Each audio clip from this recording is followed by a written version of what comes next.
Alors que c'est un culte qui est organisé en l'honneur de Dieu. Bien aimé, le Saint-Esprit peut vous dire que vous allez commencer d'abord par la parole et le reste sera fait après. Par exemple, hier, lorsque j'ai assisté à cette rencontre dans le cadre du renouveau charismatique, il y a eu toutes les étapes que nous avons ici, les préambules et tout, il y a eu l'exhortation.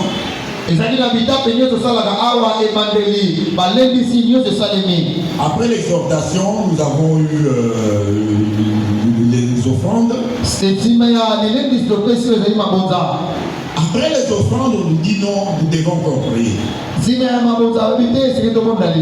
J'étais un peu désaffolé, j'ai dit bon, nous avons rappelé, on a dit le renouveau au départ, c'était le groupe de prière.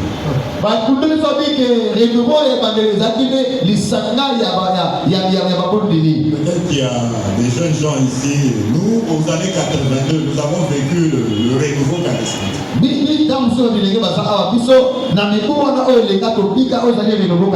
C'était la prière des groupes de prière.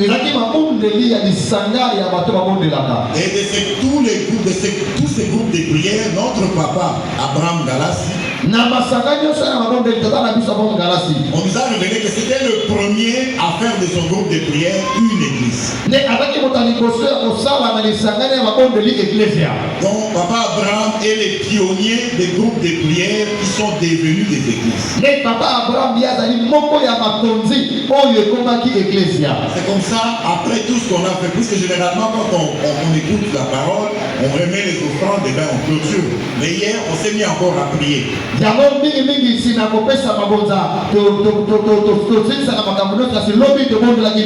On avait terminé la première étape à 13h30, on a prié jusqu'à 14h.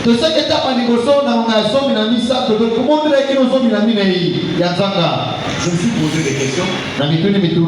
Mais cette rencontre-là avait été organisée sur instruction de Dieu lui-même.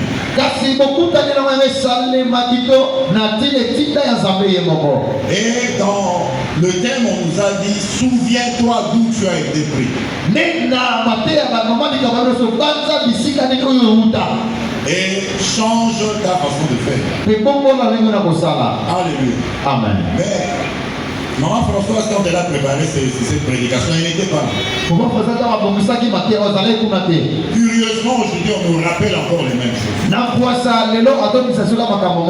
Alléluia. Amen. Donc, nous devons éviter ce que nous faisons jusque-là. Nous organisons tout dans la maison de Dieu sans consulter lui-même Dieu. On se pose même la question, qui nous sommes pour faire des histoires dans la maison de Dieu sans interroger Dieu lui-même?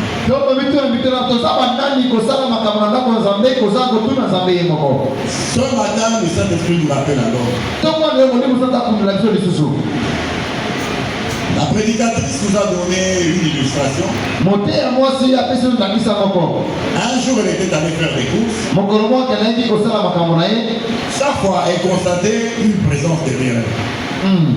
C'est comme une personne qui l'a suivi. Elle s'est retournée, la personne ne disait rien. Et quand elle est arrivée chez elle, la personne est aussi entrée au salon. Elle va poser la question, mais qui es-tu? Tu ne suis pas. Eh bien, la personne va lui dire, je suis le Saint-Esprit. Je t'ai suivi parce que je voulais prendre le contrôle de tout ce que tu as fait au cours de la journée. Je te suivais pour que quand il y a un problème, que tu te retournes et que tu me poses la question comme ça, je vais te guider sur ce que tu dois faire.